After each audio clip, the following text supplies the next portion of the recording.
Now then, what started out as an escape from reality quickly turned into Claire Nelson's worst nightmare. So Claire was hiking in a national park in California when she fell 25 feet off a rock, shattering her pelvis and leaving her unable to move or call for help. Now, she recorded what she expected to be her final thoughts on a digital camera. Here's Alex Isaac. What was meant to be a half-day hike in the rugged Californian desert turned into a 4-day fight for survival for Claire Nelson. Falling off the beaten track, her will to live was the only thing that kept her alive. This is not where I expected to end up.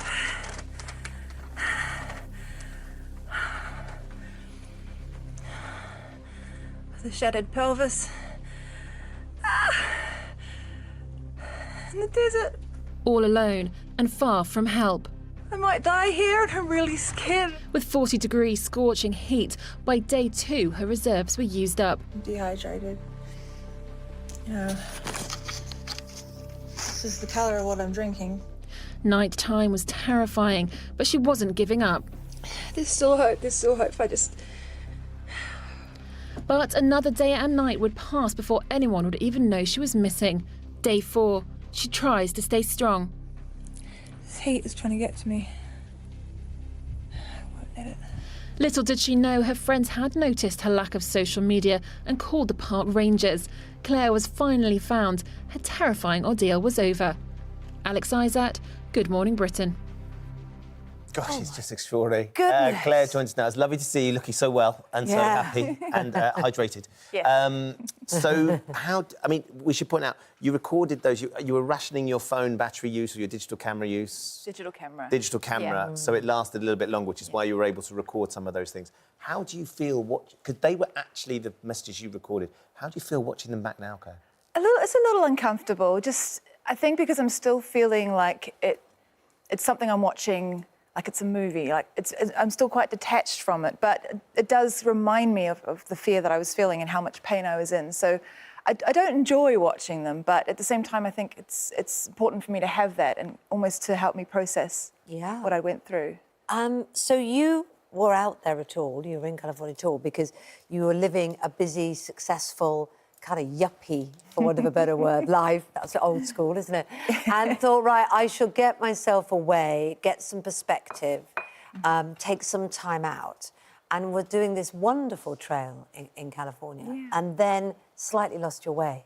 I did. I left because I felt like I was feeling very lonely and isolated, even living in a modern city life, and everything was, my life looked as successful as I'd always hoped, but I felt very, very empty, very, very lost and very isolated. So I went out into the great wilderness and went travelling. And the irony to then find myself in such an isolated and lost situation. So how did you fall? Yeah, I thought I was on the trail. In fact, I'd come off the trail. I wasn't aware at the time. And then the trail disappears into this great big stack of boulders. And I was aware there'd be some boulder climbing on this trail. So up I went. And then I was trying to get across it to get back down to what I thought was the trail. And I was testing my footing out, but then my boot started to slide and I couldn't stop myself. So I started to slip off the edge. That sickening feeling when you knew there's nothing I can grab, there's nothing I grab, I'm going over. Yeah. Is it almost a resignation? What went through your mind? It's more about, for me, it was really slow motion, even though it was very, very quick. It was slow motion. And I remember my brain kind of warning me, this is going to hurt. So it's just kind of trying to prepare me that you're about to get hurt. And you shattered your pelvis, which meant that you couldn't crawl, you couldn't sit up, you couldn't really move. No. No matter how hard you tried. Exactly. I was stuck flat on my back. I couldn't even get up on my elbows. And that's when I realised I was in really big trouble. So you've got blazing heat during the day, and then you've got freezing cold temperatures at night. Yeah. How hard, did you get any sleep? Because I'd imagine your imagination's going to run wild now. Absolutely. With all those creatures that they have out there that could sort of be sniffing around the chance of having a bit of food. Yeah, that first night I didn't really sleep. My imagination was running wild. Fear does crazy things, especially in the dark. And I kept thinking I was seeing snakes everywhere, like just coming out of the crevices and the rocks. And snakes don't really even come out at night, but that's what fear does to you. Isn't that funny? Yeah. And you said in the in one of those clips that you'd obviously run out of water. You rationed that for a day or so, and then you'd run out. And you understand now there's only one way that you're going to try and get any sort of hydration, which is drinking your own urine. Yes. Yeah. I mean, interestingly, I think you've said that it wasn't that hard a decision to make. No, it really wasn't. It's one of those things when you are that desperate, it's just like, okay, great. You feel relief that there is another option, even though it's not a very palatable one.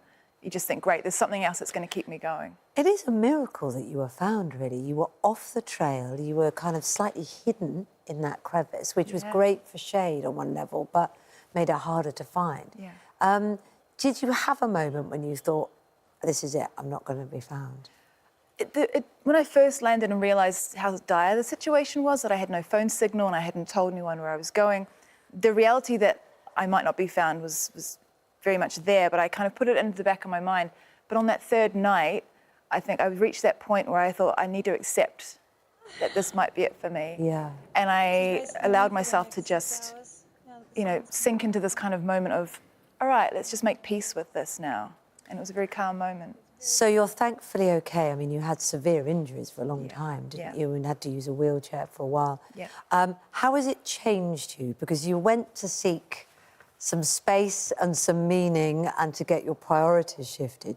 Has it done that? Yeah. Yeah. An extreme way to do it. Yeah. Exactly, absolutely. Yeah, it's funny, not funny, but the experience really fast-tracked what I had gone out to do in the first place, which was to try and face the things that were holding me back in life, which was predominantly just fear, like insecurity, anxiety, self-doubt, all of those things, which is they're just different forms of fear. And now I might still feel those things, but I'm reminded that I'm in control of them. Those are fears that I've created for myself, so they don't really exist. It's like the snakes coming out of the rocks, like it's all in my imagination.